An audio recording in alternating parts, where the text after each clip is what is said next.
욥기 7장 1절부터 6절까지입니다. 세상에 있는 인생에게 전쟁이 있지 아니하냐? 그날이 품꾼의 날과 같이 아니하냐? 종은 저물기를 심히 기다리고 품꾼은 그 삭슬 바라나니 이와 같이 내가 여러 달째 곤고를 받으니 수고로운 밤이 내게 작정되었구나. 내가 누울 때면 말하기를 언제나 일어날고 언제나 밤이 갈고하며 새벽까지 이리 뒤척 저리 뒤척 하는구나. 내 살에는 구더기와 흙 조각이 의복처럼 입혔고 내 가죽은 합창되었다가 터지는구나. 나의 날은 배틀의 보다 빠르니 소망 없이 보내는구나. 욥이 훈계하는 친구들에게 자신이 간절히 바라는 바가 무엇인지를 밝혔습니다. 그건 그들이 자신의 허물된 것을 일깨워 주는 것입니다. 이어 친구들들은 이제 내 속을 뚫어지게 살펴라 하였습니다.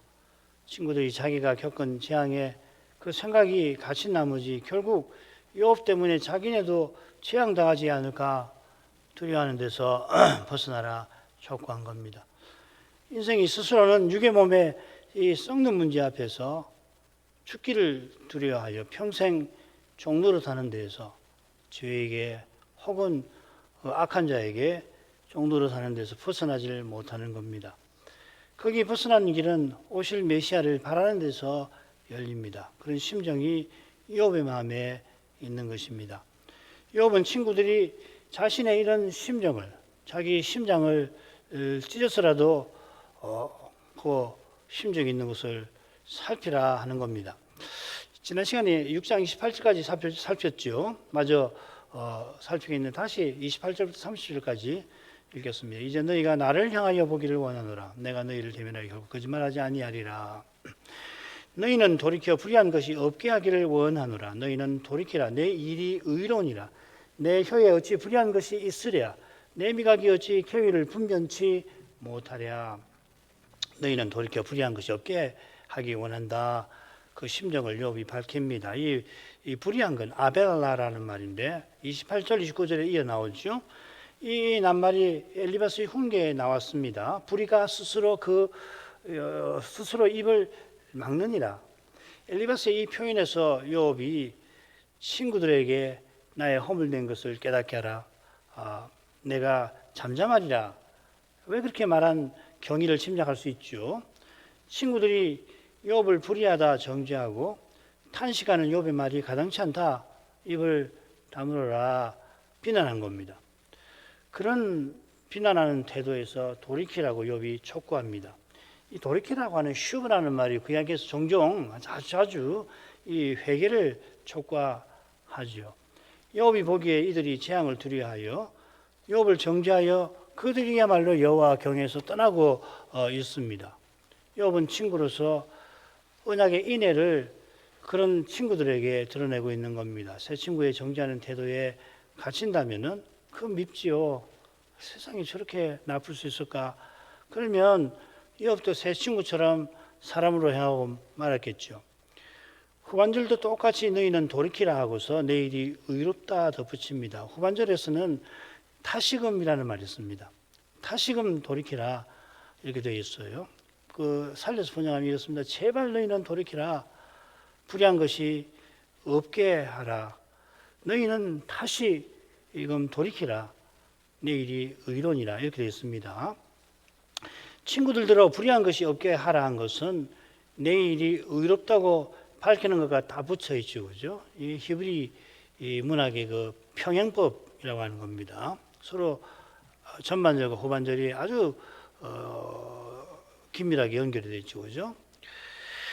내일이 의로우니라 하고 새겼는데 사실은 내 의가 거기 있다 혹은 내 의가 걸려 있다, 달려 있다.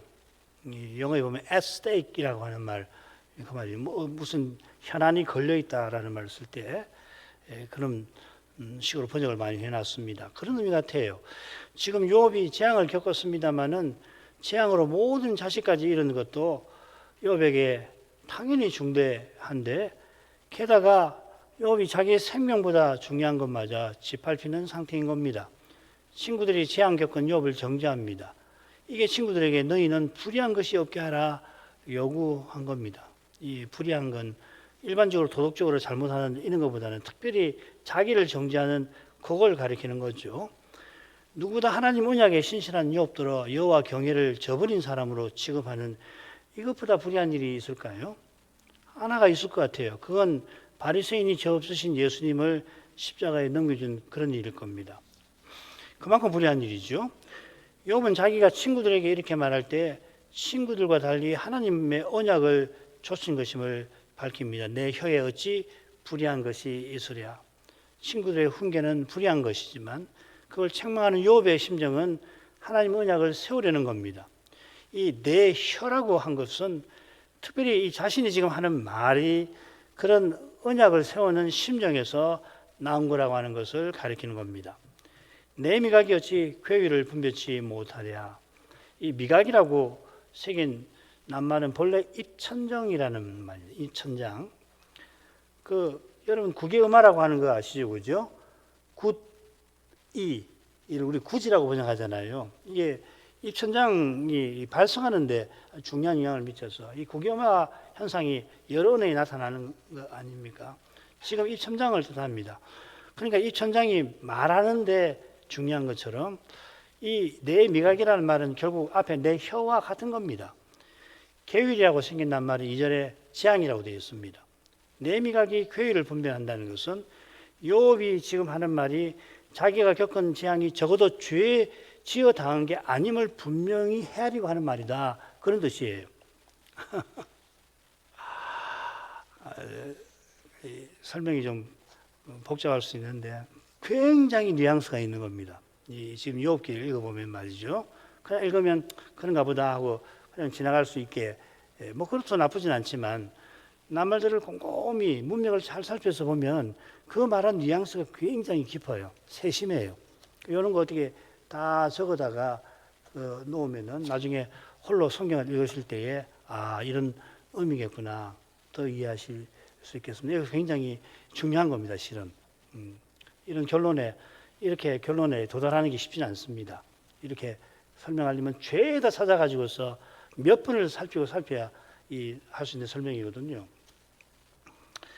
이런 내용이 28절에 내가 거짓말하지 아니하리라 바뀐 표현에도 드러났지요. 이 거짓말 하다 하는 동사를 구약에서 다 찾아보면 12번 나오던데 11번은 정확하게 말씀 사역을 가리키고 한 번도 무관하지 않는 용법이라고 말씀드렸죠. 욥이 친구들에게 사사롭게 억울함을 토로하는 게 아니라 여호와의 종다운 심정과 태도로 언약을 위해서 애쓰는 겁니다. 욥은 살 날이 얼마 남지 않았다고 느끼며 죽음 같은 고통을 시달리고 있습니다. 육의 몸에 썩고 부끄럽고 약한 현실에 누구보다 짓눌려 있는 사람입니다. 그는 가쁜 숨을 내쉽니다. 특별히 뒤에 가면 내 아내도 내 악취를 견디지 못한다는 말이 나오는데 숨도 가쁘고 그 냄새가 자기도 싫은 그런 상태예요. 그런데 친구들에게 이렇게 힘겹게 말하는 것은 하나님의 영광이 자기 생명보다 중한 까닭이고 그런 현실에서 말할 수 있는 힘은 이건 메시아를 바라보는 데서 나오는 겁니다. 이건 사람의 힘으로 하는 거 아니에요. 자, 오늘 그 본문 들어가지요. 메시아를 바라보지만 현실은 소망 없어 보인다 하는 겁니다. 연약한 인생이 이런 현실에서 당연히 슬퍼하는 거죠. 셋으로 나눠보죠. 1, 2절. 세상에 있는 인생의 날은 품꾼의 날과 같아. 삭슬 바라는 품꾼의 심정을 표현했고요. 3절부터 5절까지 혹은 3절, 4절을 읽는 게 더 낫겠다 생각이 드는데 우선 이렇게 보죠. 여러 달 공부 가운데 욥의 삶은 덧없이 흘러가고 있습니다. 그래 6절의 결론적으로 나의 날은 소망 없이 가는구나, 끝나는구나 이렇게 이야기를 합니다. 바로 넘어가죠. 1, 2절. 세상에 있는 인생에게 전쟁이 있지 아니하냐. 그날이 품꾼의 날과 같이 아니하냐. 종은 저물기를 심히 기다리고 품꾼은 그 삭슬 바라나니. 욥은 인생이 이 세상에 사는 기간을 전쟁이라 표현하는 겁니다. 이 낱말이 욥기 두 번 다 나오는데 두 분 모두 욥의 말이 이렇게 나와요. 욥기 10장 17절. 이건 읽는 게 좋겠습니다. 주께서 자주자주 증가하는 자를 갈마들이 나를 치시며 나를 향하여 진노를 더하시니 군대가 갈마들어 치는 것 같으니이다. 14장 14절. 사람이 죽으면 어찌 다시 살리니까 나는 나의 싸우는 모든 날 동안을 참고 노이기를 기다렸겠나이다. 이 욥기 14장 14절이 지금 살피는 자라고 매우 비슷한 내용을 갖고 있습니다. 이 14장 6절에 가보면 품꾼이 나와요. 품꾼같이 그날이 하루가 마치게 하옵소서. 욥은 자기의 삶이 허무하게 끝나지 않기를 바라는 거거든요. 품꾼이 날이 저물면 품삯을 마침내 받듯이 나의 삶도 그렇게 되기를 바라는 거죠. 이 부분에서 같은 심정을 1, 2절에서 드러내는 거 아닙니까?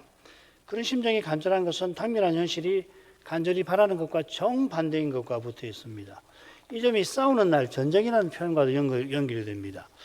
이 전쟁이라고 새긴 낱말, 이 차바라는 말인데 10장 17절에서는 군대라고 번역이 되어 있고 가장 흔하게 군대라고 번역합니다. 여러분 이 낱말을 알고 계시는데 만군의 여호와 할 때 그 군입니다. 군대. 모든 군대 하나님. 야훼 짜바오트라고 그러거든요. 이 짜바오트, 이 복성입니다. 짜바의 복수입니다. 주께서 증거하는 자들을 통하여 자기를 치신다는 것은 필시 친구들의 집요한 훈계와 정죄로 자신이 극심한 고난에 시달린다는 말이겠죠. 얼마나 심하게 다그치는지 마치 군대처럼 일사불란하게 욥을 정죄한다고 그렇게 말하는 것 같습니다. 품꾼의 삶도 고된데 징집되어 싸우는 것은 고되기가 더하면 더해야지 덜하지 않을 겁니다. 자, 이런 내용에 비춰서 전쟁보다도 힘든 봉사라 새길 만도 할 것 같아요. 영어에 보면은 이 hard service, 이 고된 군복무라는 말이죠, 그렇죠? 그러나 품꾼이 이스라엘의 소명과 사명을 가리키는 중요한 상징이죠. 레위기 25장 그 희년 규례에 보면 이 주제가 중요하잖아요. 이스라엘 자손 나의 품꾼이 됨이라. 군대 역시 출애굽 후 가나안을 향하는 그 이스라엘의 정체를 보여주죠. 민수기 2장 4절에 그 군대는 계수함을 입은 이렇게 숫자가 나오죠. 욥이 출애굽 사건 이전 살던 분이라 품꾼과 이 군대 이미지가 언약 백성의 정체와 삶을 가리키는 이 후대의 용례를 알고 있다고 저로서는 단정할 길이 없는데 아주 위대한 신학자 그를 우연히 발견하고는 그렇게 볼 수 있겠구나 하는 걸 알게 되었습니다. 각주는 그 내용입니다. 확실히 품꾼과 군대는 믿음의 길에서 고난받으며 영광의 목표로 나아가는 신자의 삶을 보여줍니다. 욥이 거부여서 품꾼을 많이 고용했을 텐데 그들을 막대하지 않았을 뿐 아니라 그들의 삶에서 죄 아래 있는 현실에서 신자가 고된 삶을 살아가는 그런 면을 틀림없이 헤아렸을 겁니다. 믿음 있는 사람들은 그러잖아요. 부자라도 신앙이 있으면 자기 밑에 일하는 사람들이 그렇게 고되게 일하는 걸 보고서 내가 돈 주니까 고되게 일 시켜도 좋지 그렇게 생각하지 않잖아요. 인생이라는 게 이런 거구나. 인생이 저렇게 고된 면이 있지. 욥은 말할 게 없을 겁니다. 그처럼 순전하게 살려고 모든 악에서 떠나는 데에서 얼마나 치열하게 죄와 죽음의 권세와 싸웠을지 심장하고 남음이 있습니다. 날마다 이렇게 살지 않으면 불가능한 일이죠. 욥은 품꾼이 저물 때까지 고되게 일하면서 삭슬 바라는 그 절절한 심정을 비춰주고 있습니다. 고대 근동에서 품꾼은 하루벌 하루 먹고 사는 사람입니다. 우리 주님의 그 유명한 포도원 품꾼 비유 보시면 확인할 수 있죠. 품꾼들이 아침에 일찍 새벽에 맞아 그 장터에 나와서 일감 얻기를 기다리는데 다행히 일찌감치 일감을 얻는 이도 있지만 주님의 비유에 보면 하루 종일 장터에서 빈둥거리는 사람들도 있다 했습니다. 그런 사람들을 보던 주인이 일감을 주어서 먹고 살게 할 만큼 한 데나리온을 주잖아요. 비유에서는 주님 없이 인생은 아무 보람 없이 살다가 삶을 마감할 뿐인 것입니다. 주님께서 그렇게 사랑이 많은 보던 주인처럼 우리를 대해 주시는 거 아니에요? 죄와 죽음의 권세 아래 인생은 이렇게 비참합니다. 고대 근동의 품꾼보다 피할 수 없이 비참한 것이 죄와 죽음의 권세 아래 있는 인생인 겁니다. 품꾼이 하루 종일 고되게 일하지만 저물 때 품상받을 소망이 있습니다. 저물기를 심히 기다리고 그 삭슬 바라나니 일이 얼마나 고되면 하루에 얼른 저물기를 간절히 기다립니다. 이 기다린다는 낱말이 엘리바스의 훈계에 나왔습니다. 여호와 경외를 저버린 자는 올무가 그 재산을 향하여 입을 벌릴 거다. 아주 무서운 저주를 퍼부었죠. 욥은 그런 재앙을 겪은 자신이 마치 해산하는 여인이 고통에 숨을 헐떡이는 것처럼 한 줄기 소망을 처절하게 갈구한다고 토로합니다. 지금 이 따옴표 한 것은 같은 낱말입니다. 여기 기다린다는 말을 이렇게도 쓰고 저렇게도 쓴다는 겁니다. 그 다음으로 가죠. 이와 같이 내가 여러 달째 공고를 받으니 수고로운 밤이 내게 작정되었구나. 내가 누울 때면 말하기를 언제나 일어날고 언제나 밤이 갈고 하며 새벽까지 이리 뒤척 저리 뒤척 하는구나. 내 살에는 구더기와 흙조각이 의복처럼 입혔고 내 가죽은 합창되었다가 터지는구나. 욥은 여러 달의 곤고와 밤들의 수고를 토로합니다. 이와 같이 공고와 수고를 받았다 했으니까 처절한 기다림과 바람 속에서 곤고와 수고를 겪었다 이 말이죠. 기다림과 바람이 있어 겪은 곤고와 수고를 잘 견뎠노라 하는 뜻이 아니라 그 곤고와 수고가 극심하여서 그 바람 기다림이 점점 허망하게 느껴진다 그 말이죠. 이런 것이 곤고라고 새긴 낱말에 담겨 있는 것 같습니다. 이 낱말이 샤베라는 말인데 7개 5번 더 나오고 거기 보면 다 비슷한 개념입니다. 허망, 허탄, 헛됨.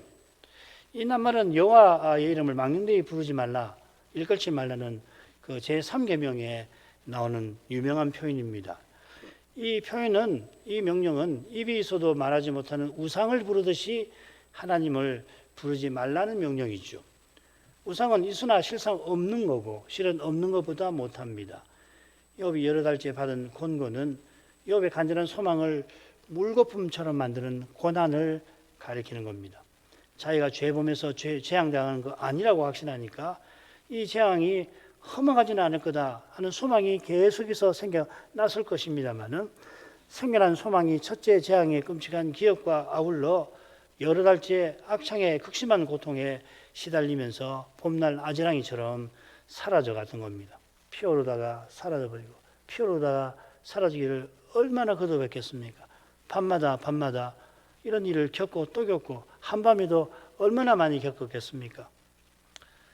그럴 때 믿음의 사람 욥은 평생 기다리던 때 가장 바라던 순간 그 메시아 보내신다는 약속이 이루어지지 않을 것 같은 두려움에 휩싸였을 겁니다. 이것이 곤고라 새긴 낱말에 담긴 중요한 뜻일 겁니다.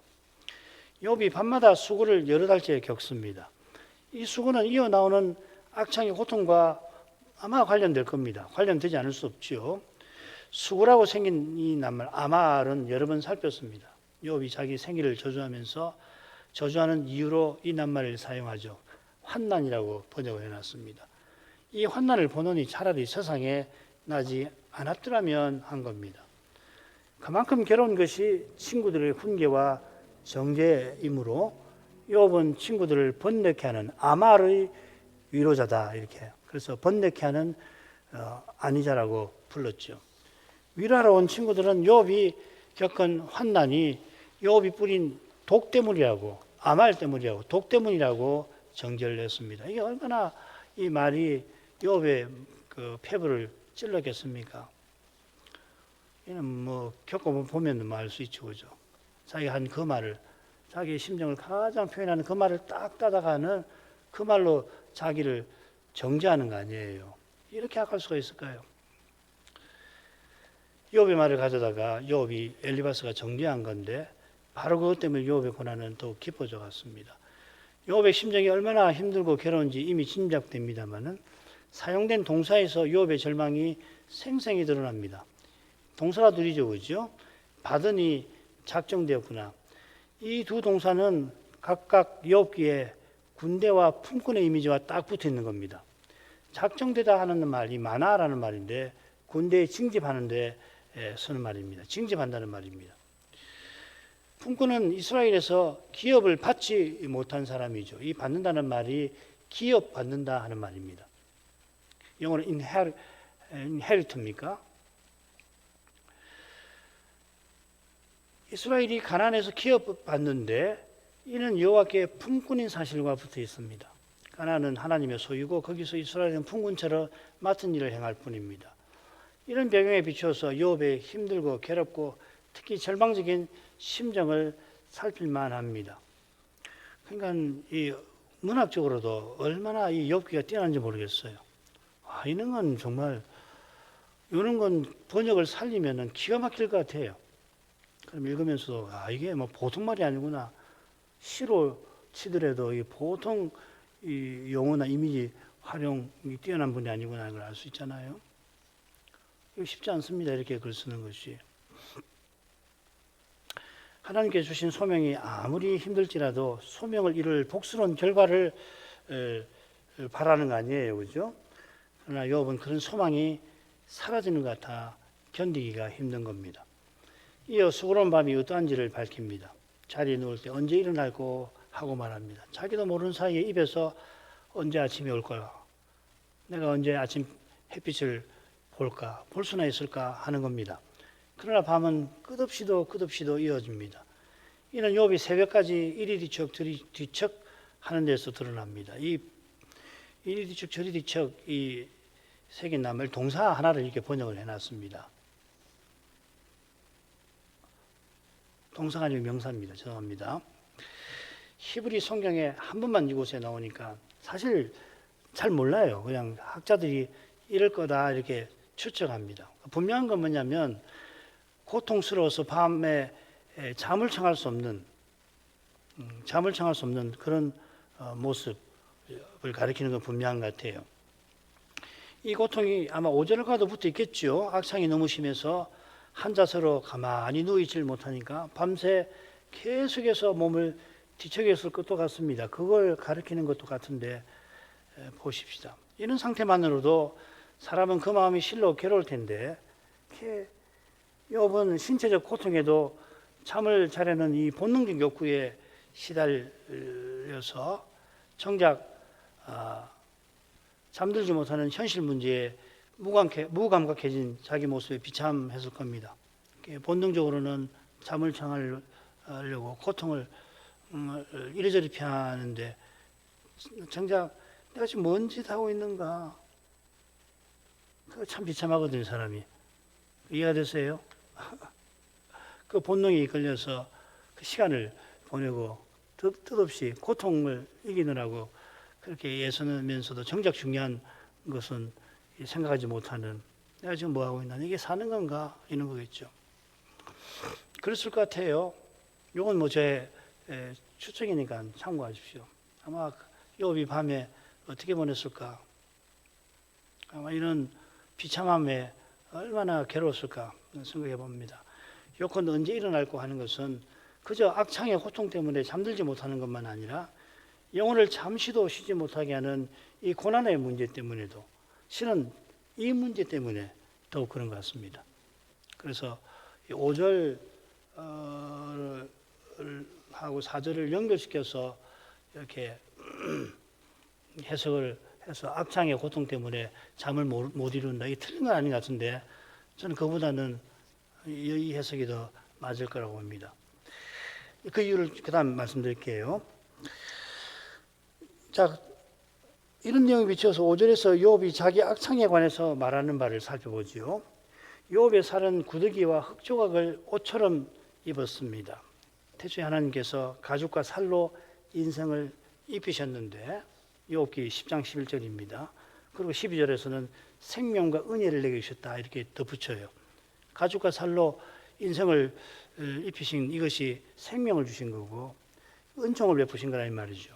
지금 욥의 살은 구더기가 끓고 흙조각이 덮였습니다. 이 흙조각이라고 새긴 낱말, 파르라는 말인데 이거 먼지라는 말입니다. 흙이라는 말입니다. 21절에 욥이 이제 내가 흙에 누우리니 이 죽는다는 말이거든요. 비슷하게 구더기는 시체에 들끓는 거죠. 욥 17장, 24장 이런 데 보면 이 무덤하고 두 구더기를 나란히 언급해서 여기 구더기는 죽음의 이미지죠. 그죠? 욥은 자기가 악창에 고통스러운 것보다 자기가 산 송장 같다고 지금 5절에서 토로하는 것 같습니다. 내 가정은 합창되었다가 터지는구나. 이 가죽이 도저히 아물지 않는 거죠. 가죽은 건강할 때처럼 욥의 살을 감싸야 하는 거죠. 이게 이제 이 부정법에 보면 이 가죽이 찢어져 가지고서 살이 노출되는 것이 부정 아니에요, 그죠? 이것도 아마 이런 이미지가 있을 것 같은데, 가죽이 두터지고 터지기를 반복해서 가죽 대신 구더기와 티끌이, 죽음과 저주의 이미지를 가진 이것이 욥의 살에 가득한, 그러니까 욥은 사실상 무덤에 있는 것처럼 되었다 이 말이겠죠. 6절로 가죠. 나의 날은 배틀의 북보다 빠르니 소망 없이 보내는구나. 산송장 같은 처지에 이렇게 토로합니다. 비슷한 표현이 9장 25절에 나옵니다. 나의 날이 우체부입니다. 체부보다 빠르니 달려감으로 복을 볼 수 없구나. 이렇게 번역을 하면 모세의 시에 나오는 우리의 모든 날은 70이요 강건하면 80이라도 그 모든 연수의 자랑은 수고와 슬픈 뿐이요 신속기간에 우리가 날아가나이다 하는 말씀과 비슷한 교훈을 담아낼 겁니다. 우리의 모든 날이 화살처럼 지나가는 이유가 시편 90편 9절에 이렇게 나오죠. 우리의 모든 날이 주의 분노 중에 지나가며 우리의 평생이 일시간에 다했나이다. 하나님이 죄지은 인생에게 진노하셔서 인생의 모든 날이 순식간에 다합니다. 처음 창조했을 때와 다르죠. 이런 점에서 소망 없이 보내는구나 하는 표현을 살필 필요가 있습니다. 사역을 하면 이렇습니다. 나의 날은 소망 없이 끝나는구나. 이렇게. 이 소망이라는 말이 6장 8절에 이미 나왔죠. 하나님이 나의 구하는 것을 얻게 하시면 나의 사모하는 것 주시기를 내가 원하나니. 여기 6장 8절에 욥이 사모하는 것은 하나님이 속히 자기 생명 거두어 주시는 거죠.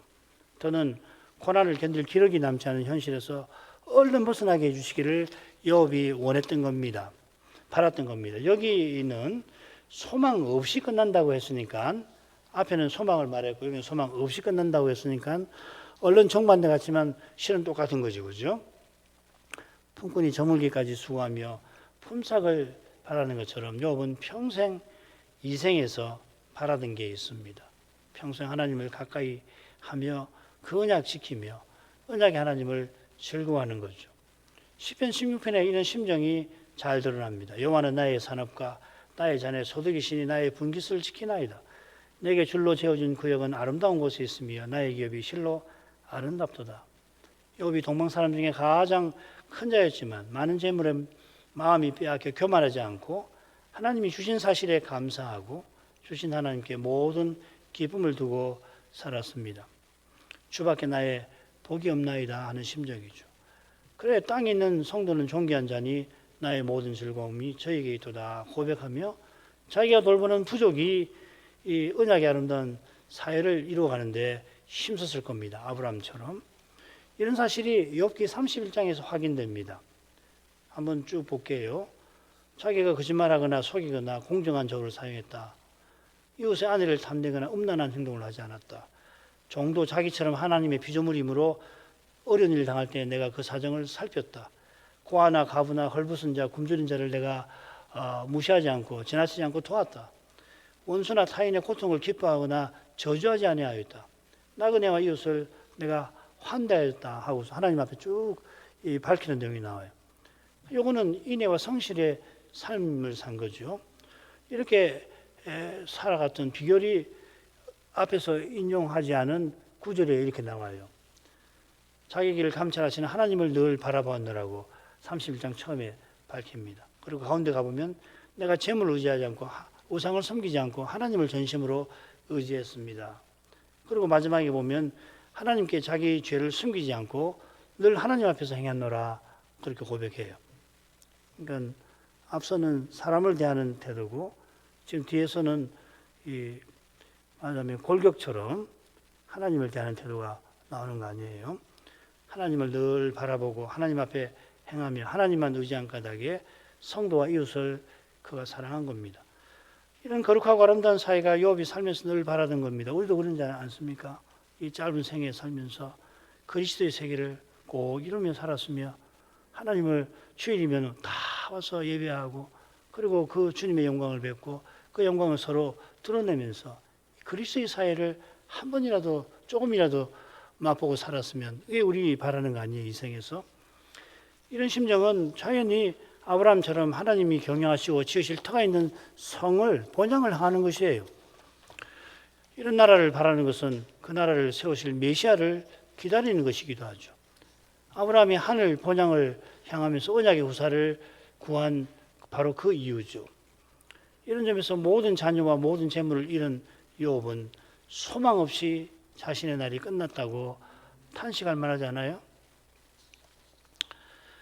메시아와 하나님 나라를 바라는 소망이 그렇다고 그의 마음에서 사라진 건 절대 아닙니다. 오히려 그 소망이 주의 은혜로 욥에게 늘 있어서 지금 그가 자기 날이 소망 없이 끝나가는 것 같은 고난의 현실을 겪는 거죠. 동일한 은혜가 있어 그가 자기 생일을 저주하면서 장차 구속주가 오셔서 평생 바라던 영원한 나라를 세워줄 것을 바랐던 겁니다. 욥기 3장에 보면 그런 내용이 나오죠. 돌려 생각하면 하나님의 은혜 없이 욥 스스로는 고난의 현실을 견딜 수 없습니다. 메시아가 장차 영원한 나라 세우실 줄 믿지만 눈앞의 현실이 너무나 힘든 탓에 믿음마저 무너질 것 같습니다. 자기도 모르게 주께서 내 생명 속히 거둬가 주셨으면 구했던 겁니다. 지금 살핀 부분도 비슷하지요. 삶이 세상 기준에 비춰 형통한 나머지 죄와 죽음의 현실을 외면하는 이는 욥의 탄식을 헤아리지 못할 겁니다. 그 이유가 자기 영광과 자기 행복을 추구하는 데 있는 겁니다. 이런 심정과 태도로는 그리스도의 십자가도 제대로 깨달을 수가 없어요. 불가능합니다. 자기 십자가가 뭔지도 모르고 지지도 못합니다. 욥은 누구도 지지 못하는 그런 자기 십자가를 지고서 그 믿음의 길을 구속 역사의 퍽 이른 시기에 걷고 있는 겁니다. 더는 견딜 기력이 없다고 토로하는 그를 하나님은 메시아를 통해서 견디게 하시는 겁니다. 이런 신비한 일이 신자의 삶의 끝까지, 우리 생의 마지막까지, 교회 역사의 마지막 순간까지 이어질 것입니다. 그 일의 신비함이 오실 메시아, 다시 오실 그리스도에게 나타납니다. 정도하죠? 기도할 점을 읽겠습니다. 욥이 나의 날이 소망 없이 끝난다며 탄식합니다.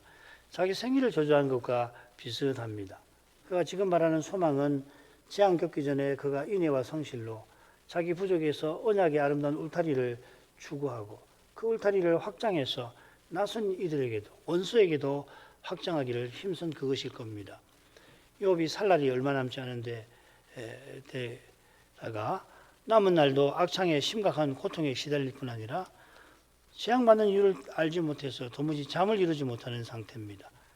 이런 처지에서도 욥이 친구들에게 인애와 성실을 드러내려 하는 비결은 철인의 의지가 아니라 오실 메시아를 바라는 믿음에 있습니다. 그가 바라는 주께서 그를 붙드시고 이끄시는 데 있습니다. 이것이 바로 성도의 견인이라고 하는 겁니다.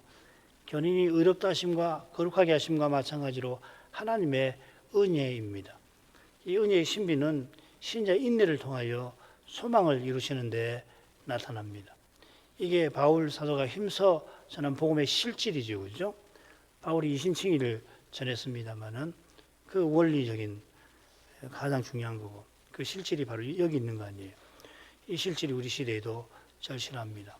두 번째 기도 제목 같이 하나님께 아뢰도록 하겠습니다. 기도하겠습니다. 돌아가신 아버지, 욥이 잠을 이루지 못하는 영혼의 고통 속에서 필시 자기도 모르게 나의 날이 배틀의 북보다 빠르고 소망 없이 끝나는구나 탄식을 하였습니다만 그렇게 탄식하는 욥이 곧 죽는 순간까지 간절히 바라던 그 소망이었던 것이며 그가 어떠한 태도와 심정으로 이 소망을 재앙당하기 전에 추구했는지를 살펴보았습니다. 그가 세상에 있는 인생이 군대 징집 같고 품꾼살이 같다고 언급한 데서 죄와 죽음의 현실 가운데에서 믿음으로 살아가는 소명의 길이 얼마나 고달프고 얼마나 힘겨운 것인가를 알고서 과연 그가 순전을 지키며 모든 악에서 떠나가려고 죄와 죽음의 현실과 얼마나 이미 씨름하면서 그런 현실 가운데에서 언약의 울타리를 아름다우게 꾸미려 했을 뿐 아니라 그 울타리를 낯선 이웃에게도 심지어 원수에게도 확장하려 했는지를 짐작하게 됩니다. 세 친구는 욥의 이런 믿음의 삶은 제대로 살피지를 못하고 않고서 그가 누구보다 창대하게 형통하게 살았던 것을 높이고 자기네도 그렇게 살기를 바랐던 탓에 욥이 급전직하에서 재앙을 거듭당하는 것을 보고는 자기네도 모르게 참수하는 사탄과 비슷하게 욥을 정죄하고 비난하면서 욥과 친분 때문에 자기들이 진노의 불똥이라도 자기들에게 튀지 않을까 바랐던 줄 믿습니다. 이런 모습에서 욥은 얼마나 좌절했을지 저희도 모를 수가 없나이다. 세상에서 가장 가까운 이인 줄 알았는데 세상에서 누구보다 욥을 정죄하고 괴롭혔으니 그들을 향하여 악감을 욥이 얼마든지 품을 만도 한데 그들이 욥을 여호와 경외를 저버린 자로 취급을 하는데도 욥은 그런 태도를 보이는 그들에게 인애와 성실로 대하고 있나이다. 아버지여, 오실 메시아를 바라보게 하신 그 은혜 아니고서 탄식하는 욥의 입에서 나온 말을 어떻게 헤아릴 수가 있겠나이까. 사람이 보기에 욥이 평생 메시아를 바라며 하나님 나라를 추구했던 그 모든 일이 다 허망하게 될 것 같은 지경에 처한 것이 너무나 명백했고 욥 자신도 이제 살 날이 얼마 남지 않은 것을 직감하여 그렇게 토로한 것입니다만, 그러나 하나님은 그의 탄식을 결코 헛되게 아니하신 줄 믿나이다. 그러한 탄식이 역사에 끊어지지 아니한 만큼 하나님께서 장차 여호와의 종으로 세상에 오실 그 일을 성실하게 이루어 오셨나이다. 이제도 부활하신 여호와의 종께서 다시 세상에 오시는 그 약속을 이루어 나가실 때 이처럼 주를 믿는 믿음으로 고난당하며 주께 탄식하는 그 기도들을 외면치 아니하실 뿐 아니라 실은 주님이 그러한 탄식에 이르도록 친히 이끄신 것을 사도는 교훈합니다. 이런 신비를 맛보게 하셔서 이 하루도 이 두려운 시대에 합당한 심정과 태도를 취하면서 살아갈 수 있게 해주옵소서. 모든 것 다 주님께 맡기고 이 생명마저도 맡기고 우리가 평생 기다리고 바라던 그 일까지도 거룩한 교회로 서서 주의 말씀을 쫓아 주의 영광을 드러내는 그 사명까지도 하나님께 주님께 다 의탁하고서 다만 보이신 그 길을 가면히 걸어갈 수 있게 하시옵소서. 예수님 이름으로 기도합니다. 아멘.